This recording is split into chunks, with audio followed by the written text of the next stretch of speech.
Evangelho de Jesus segundo João, capítulo 3.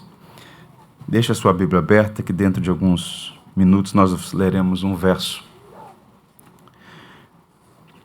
Vamos pensar sobre o tema tão grande salvação. Quando estava pensando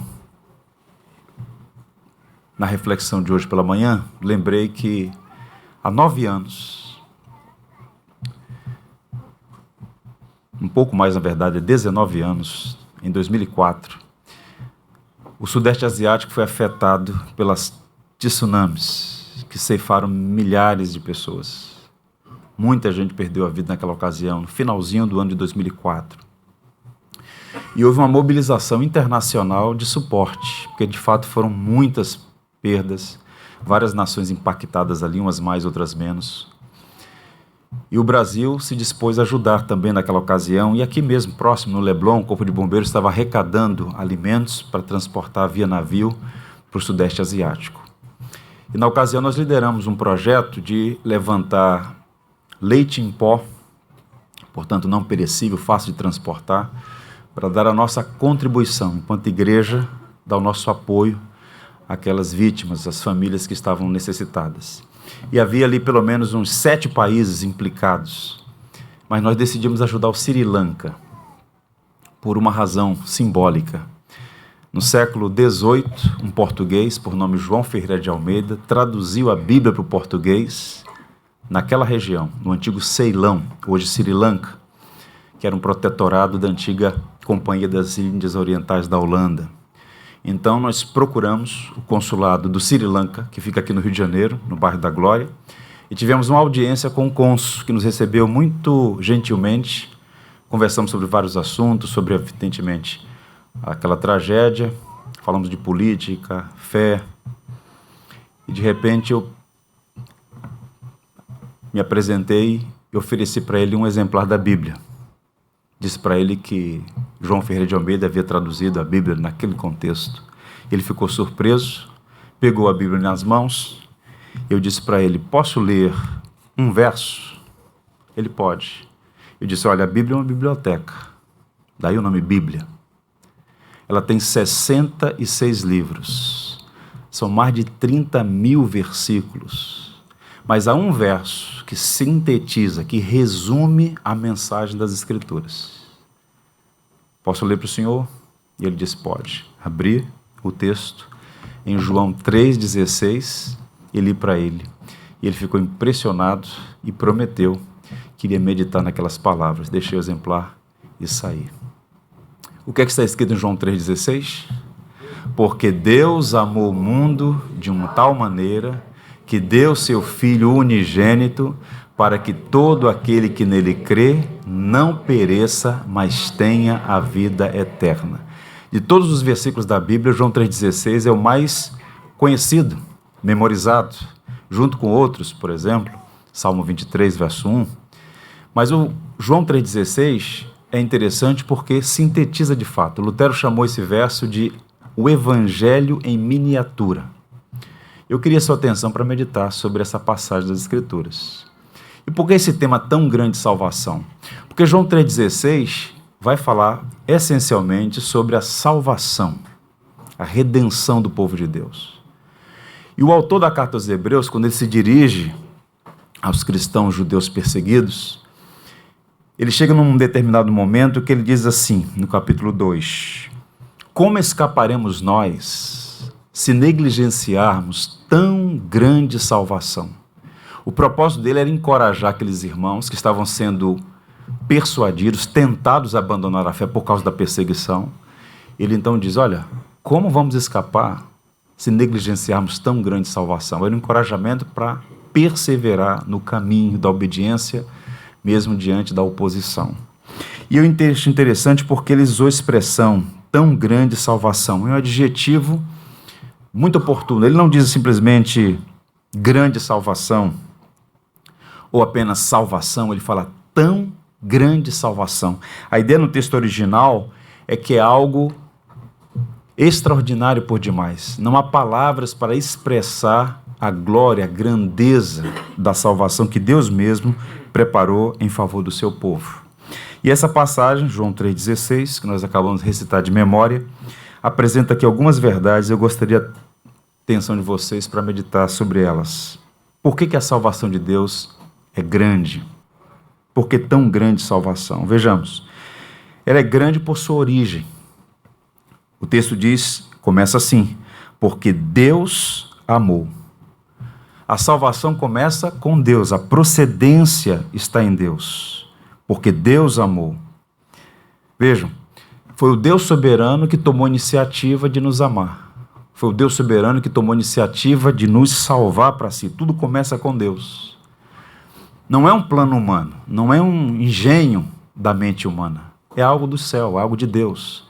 Porque Deus amou, foi Deus quem tomou a iniciativa. E o que torna, de fato, a salvação algo sem igual é que não foi o ofensor que buscou a reconciliação, foi a parte ofendida. Deus nos amou, Ele escolheu nos amar apesar de nós. Isso é, por si só, maravilhoso.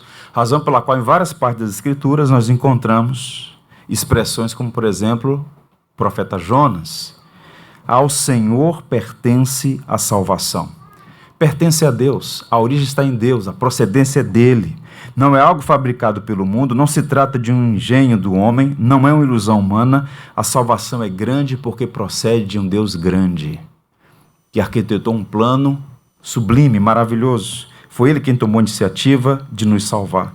A Bíblia diz que Deus nos amou quando éramos inimigos, isso mesmo. Todo aquele que não está em Cristo, no diagnóstico que a Bíblia faz, é um inimigo, é um rebelde, é um transgressor. Mas Deus escolheu amar pessoas e o fez de uma maneira tão intensa que se deu, que se entregou na pessoa do seu Filho Jesus Cristo. Um teólogo anglicano chamado J.I. Packer, ele diz assim: o amor entre as pessoas é despertado por alguma coisa encontrada no amado. Mas o amor de Deus é livre e espontâneo, sem causa nem inspiração. Deus a ama porque escolheu amá-las. Ou seja, a iniciativa é dele. Quando você é amado, você retribui com amor. Amar quem merece ser amado é normal e esperado. O que torna esse amor incomparável e singular é que Deus nos amou quando ainda éramos pecadores. Por isso Paulo diz que o amor de Deus nos constrange desde a eternidade. Isso parece, e de fato é em alguma medida, inconcebível, né? Nós não conseguimos mensurar, mas o fato é que nós fomos amados desde a eternidade. Agostinho, pensando sobre isso, disse que odiaria sua própria alma se soubesse que ela não ama a Deus. Porque é constrangedor saber que nós somos amados a despeito de nós mesmos. Por isso João resume tudo ao afirmar que Deus é amor e nós o amamos porque Ele nos amou primeiro. Se você é cristão, se você é um discípulo de Jesus, se você ama a Deus, é porque você está respondendo a esse amor primeiro. A salvação é grande porque começa em Deus, a origem é dele. A salvação de fato vem do Senhor, daquele que nós cantamos afirmando ao Deus de amor e de imensa bondade. A salvação de Deus é grande pela sua amplitude, que o texto diz, porque Deus amou o mundo. O objeto desse amor é o mundo. E essa palavra é muito rica, porque significa a humanidade, o gênero humano, a pessoa humana. Mais uma vez, apesar de nós, apesar dos seres humanos, apesar dos filhos de Adão, Deus escolheu amá-los. João 3,16 está falando para nós sobre a prodigalidade desse amor, do amor generoso, um amor que se esbanja, que derrama-se sobre nós. E esse amor, ele é confirmado numa série de promessas e pactos que Deus faz no decurso da história. Veja, por exemplo, segundo muitos biblicistas, o que João está fazendo aqui é aplicar, ele está aplicando a promessa que fez a Abraão. A partir desse pano de fundo, porque Deus prometeu a Abraão, em ti serão benditas todas as famílias da terra. Todas as famílias. O grande erro e causa fundamental do fracasso do povo judeu no Antigo Testamento foi não captar esse aspecto particular do amor de Deus. Deus escolheu Israel não para que Israel fosse o único objeto do seu amor, mas para que Israel fosse uma chave num plano maior dele de salvação que se estende a todos os povos. Israel deveria ser luz para todas as nações. Eles pensavam que a salvação pertencia somente a eles, e esse conceito míope da salvação, de ver apenas a redenção como algo étnico, restrito aos judeus, os privou de captar essa extensão que se estende para todos os povos da terra. De cada tribo, língua, povos e nações, inúmeras pessoas têm sido alcançadas pelo amor de Deus. Essa é uma das coisas mais lindas no Evangelho, na Igreja de Jesus Cristo. Saber que não é uma igreja de brasileiros apenas, de japoneses, de norte-americanos, de franceses, de moçambicanos, peruanos. É uma igreja multiétnica, multicultural, uma igreja que envolve todas as pessoas de várias partes do mundo, de todas as épocas. Bem, no Apocalipse está escrito assim, a visão que João teve do fim. Depois dessas coisas vi, e eis que grande multidão que ninguém podia enumerar, de todas as nações, tribos, povos e línguas em pé diante do Cordeiro, vestidas de vestes brancas, com palma nas mãos, e clamavam em grande voz, dizendo: ao nosso Deus que se assenta no trono, e ao Cordeiro pertence a salvação. Esse verso de Apocalipse, esses dois versos, resumem os dois pontos iniciais dessa reflexão. A origem da salvação está em Deus, e ela se amplia para todos os povos da terra. Ao Cordeiro e ao nosso Deus pertence a salvação. E quem eram as pessoas que estavam cantando isso? Gente de várias nações do mundo. A salvação tem sido derramada sobre as nações do mundo desde que Jesus Cristo graciosamente se manifestou e derramou seu sangue naquela cruz. Qual é a palavra para nós hoje nessa manhã? Toda pessoa que se arrepender de seus pecados e confiar em Cristo como seu único, suficiente, vivo Salvador, poderá fazer parte dessa grande multidão dos remidos. Que coisa maravilhosa é saber que estaremos lá, não por mérito próprio, mas pela bendita graça do nosso Senhor Jesus Cristo. Ele, no exercício do seu ministério, se dirigindo àquelas pessoas, muitas delas cansadas pelos seus próprios pecados, pelo fardo pesadíssimo do sistema da religiosidade morta, ele disse: vinde a mim, todos vocês que estão cansados e oprimidos, e eu lhes darei descanso. O mundo inteiro, irmãos, está excluído e espiritualmente marginalizado por conta dos seus próprios pecados. Deus não exclui, já estão todos excluídos. O que Deus faz é incluir nesse plano redentivo, maravilhoso, tomando Ele mesmo a iniciativa de reconciliar pecadores consigo por meio do seu Filho, que é o nosso único e suficiente mediador. Portanto, a salvação é grande, porque tem procedência em Deus, nasce com Deus, a origem é Deus, e ela se amplia para todo mundo, para todos os povos do mundo. Essa salvação de Deus é grande por seu preço. Observe, porque Deus amou o mundo, e aí vem a expressão tão linda, de tal maneira que deu o seu Filho unigênito. João diz que o amor de Deus pelos povos, pela pessoa humana, foi tão intenso, tão profundo, tão verdadeiro, que Deus se deu, que Deus se entregou. Na verdade, Ele ofertou o próprio Filho. O verbo dar aqui é a ideia de entregar o que há de mais valioso. De tal maneira que deu o seu Filho unigênito. Nós celebramos domingo passado a Páscoa. Daqui a alguns minutinhos as crianças cantarão canções relacionadas à Páscoa, a obra de Jesus, sua morte e ressurreição. E o que é a Páscoa? Uma festa que simboliza essa doação, essa entrega. O sacrifício de Jesus naquela cruz, a oferta maior de Deus por nós. O próprio Filho se entregando, não foi a revelia, não foi a contragosto, muito pelo contrário. Ninguém tira a minha vida, diz Jesus, eu voluntariamente a dou. Então, quando nós falamos de salvação pela graça, e de fato a salvação é tão somente pela graça, nós estamos falando de algo de graça para nós.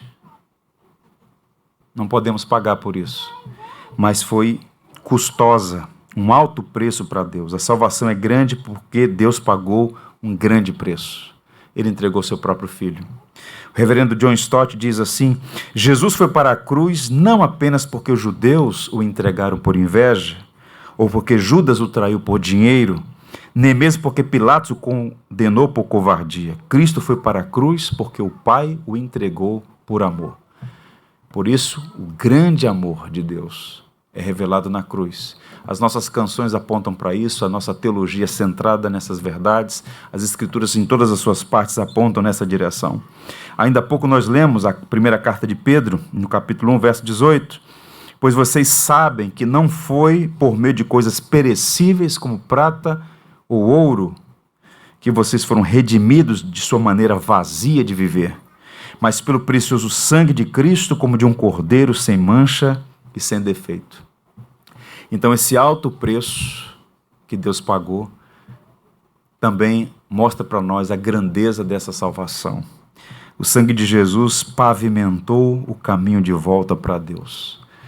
Cresci na ambiência de uma igreja batista e os hinos estão na memória, no coração. Um deles, o hino 306, chama-se O Caminho da Cruz. A primeira estrofe diz: foi Jesus que abriu o caminho para o céu. Não há outro meio de ir. Nunca irei entrar no celeste lar se o caminho da cruz errar. Foi Cristo quem disse: eu sou o caminho, a verdade e a vida. Ninguém vem ao Pai senão por mim. Nós estamos vivendo o tempo da graça, o tempo em que as portas estão abertas e todos são chamados ao arrependimento e experimentar essa tão grande salvação. Essa doação que Deus fez em nosso favor, repito e reitero, apesar de nós. A salvação de Deus também é grande por sua oportunidade. Deus amou o mundo de tal maneira que deu seu Filho unigênito para que todo aquele que nele crê, percebam, a oferta do Evangelho é para todos. Todo aquele que crê. Fé e arrependimento são as exigências do Evangelho. Jesus diz: vinde. E todos que passam pela porta do Evangelho leem a exortação de Jesus: arrependei-vos e crede no Evangelho. Foi o seu primeiro sermão. Todo aquele que nele crê pode ser salvo. Paulo diz na carta a Tito: a graça de Deus se manifestou salvadora a todos os homens. A oferta do Evangelho é para todos os homens. Esta igreja nasceu a partir desse entendimento. Século XIX, um grupo de igrejas no sul dos Estados Unidos se empenhou, formou uma associação com muita luta, muita dificuldade para gerenciar, subsidiar, apoiar o envio de missionários que partiram dali para várias partes do mundo, para chamar homens e mulheres ao arrependimento. E desde o século XIX, os batistas têm pregado essa mensagem: arrependei-vos e crede no Evangelho, falando dessa graça que se manifestou salvadora a todos os homens, chamando pessoas ao arrependimento. E quantos de nós, em algum momento, ouvimos a mensagem e respondemos, abraçamos o Evangelho de nosso Senhor Jesus Cristo? Quando nós falamos de salvação numa cultura como a nossa, em que as palavras perderam seu valor, a palavra salvação se tornou praticamente uma palavra vazia na mente de muitas pessoas, porque vivemos num contexto de secularização. A pergunta que alguns fazem é: salvos de quê? Que salvação é essa, pregador? Pascal, um irmão da fé, cientista muito capaz, disse assim: o homem já teve a verdadeira felicidade. Já teve. Da qual agora resta apenas o sinal e o espaço vazio. O que ele tenta em vão preencher com as coisas ao seu redor, procurando as coisas ausentes, a ajuda que não obtém nas coisas presentes. Essas, porém, são todas incapazes, porque o abismo infinito pode ser preenchido somente por um objeto infinito e imutável, ou seja, apenas pelo próprio Deus. A salvação da qual o Evangelho anuncia é a redenção dessa condição miserável que todo homem vive. Por estar em pecado, ele não tem comunhão com a fonte última de toda alegria, de toda paz e benevolência. E por não ter, esse vazio é uma realidade em todo ser humano, que ele tenta adubar com falsa referência à significação. E essas felicidades efêmeras vão passando, e ele vai vivendo como um escravo viciado em doses que nunca satisfarão a sua alma. Mas quando um homem ouve a mensagem do Evangelho e tem um encontro pessoal com Cristo ressurreto, a sua vida muda completamente. Ele ainda continua um ser humano, suscetível a lutas, dificuldades, a tristezas, muitas delas agudas, mas ele tem agora paz. Ele foi reconciliado com o seu Deus por meio de Jesus Cristo, o único que pode fazer isso. E esta oferta do Evangelho tem que ser anunciada a todos, a tempo e a fora de tempo. E nós estamos aqui com uma embaixada do reino anunciando o Evangelho. E a Páscoa é um momento muito singular para falar sobre o Evangelho aos nossos amigos, familiares, porque não há outro caminho senão o Evangelho. Um evangelista muito capaz na sua habilidade de anunciar o Evangelho, ele tinha esse dom, era um evangelista, Moody. Ele pregou o Evangelho para muitas pessoas e Deus usou poderosamente, muitas delas atenderam o chamado, o apelo para se renderem a Cristo. Ele disse com muita propriedade que a graça salvadora já se manifestou. Contudo, milhões de pessoas ignoram a maravilhosa graça de Deus porque estão enganadas. E há um duplo engano. Eu espero que você não esteja enquadrado nesse duplo engano, que é engendrado por aquele que Jesus chamou de o pai da mentira, Satanás. Moody disse assim: o diabo primeiro tenta fazer-nos crer que somos tão bons que não precisamos de salvação. E há muita gente assim, estribada na sua moralidade, estribada na sua ética pessoal, estribada na sua personalidade cordata, estribada no seu sobrenome, estribada na sua reputação. Isso não tem nenhum valor quando você comparecer diante do tribunal de Cristo, sem justiça dele. Quando não nos convence disso, é o outro lado, passa a afirmar o contrário. Você é tão ruim que Deus nunca o aceitará. E assim é seu trabalho. Consiste em tentar convencer os homens que são bons demais ou maus demais para a salvação. Ambos os caminhos estão errados. Nenhum homem é justo. Todos são pecadores. E por mais vil que seja o pecado, em Cristo há salvação. O profeta diz: ainda que os seus pecados sejam vermelhos como a escarlata, eu os transformarei para serem brancos como a neve. Há perdão genuíno, gracioso, benévolo perdão da parte de Deus em Jesus Cristo. E Deus prova o seu amor para conosco, em que Cristo morreu por nós, sendo nós ainda pecadores. Não importa se você é um homem de elevada moral, o que não é por si só uma coisa ruim, ou não importa se você é o mais vil dos homens, o que importa é onde você está, se está em Cristo ou em Adão. E eu oro para que você esteja em Cristo, e a oportunidade é agora, essa porta está aberta. 2 Coríntios 6, verso 2, diz assim: escutem, este é o tempo em que Deus mostra sua bondade. Hoje é dia de ser salvo. Se com a tua boca confessares Jesus como Senhor, em teu coração creres que Deus o ressuscitou dentre os mortos, serás salvo.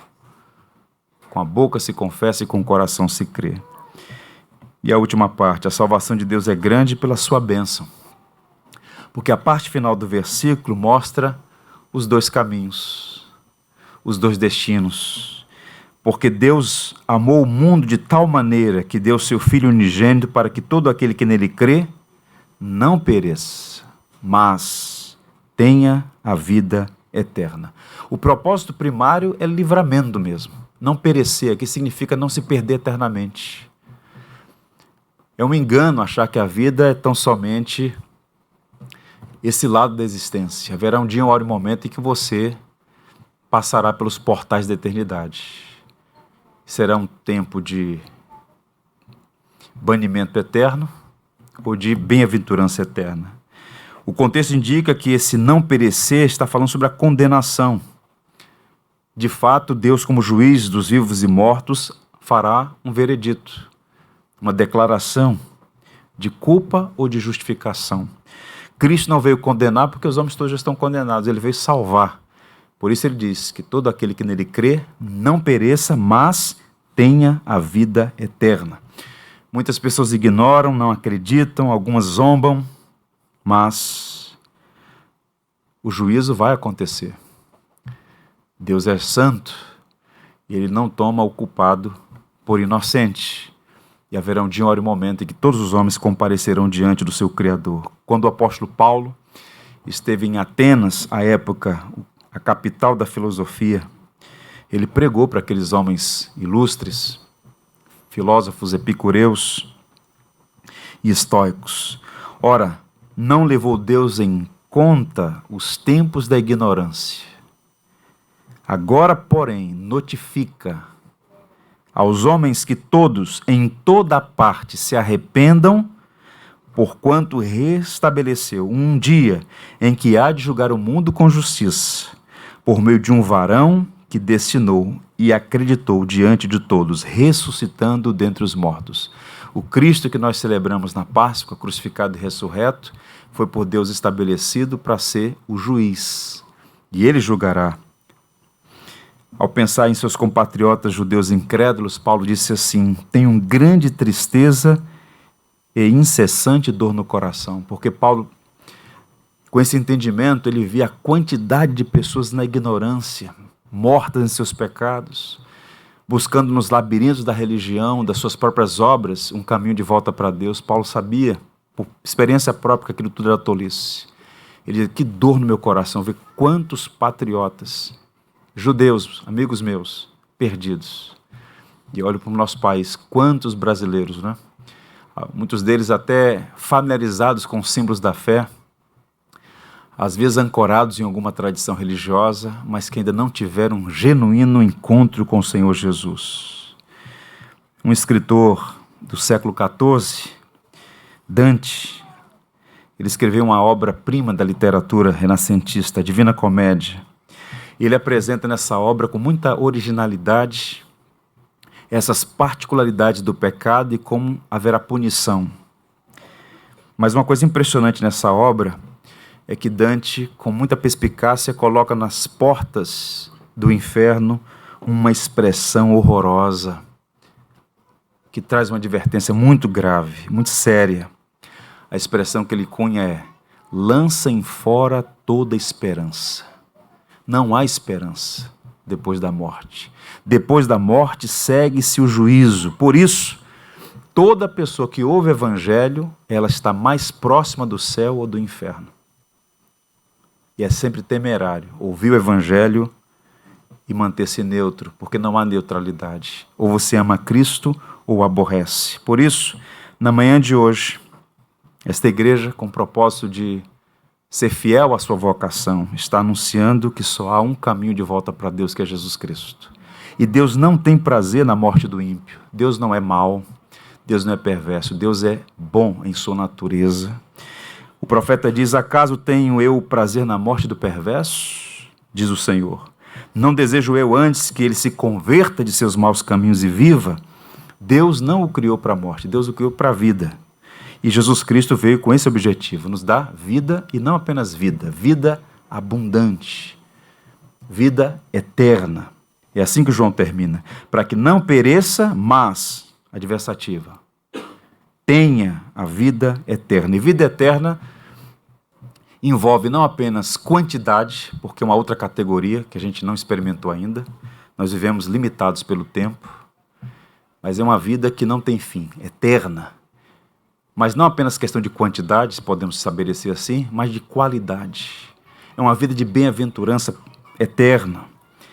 Viveremos para sempre na presença do Deus eterno na eternidade. E essa expressão aparece 17 vezes no Evangelho de João: vida eterna, vida eterna, vida eterna.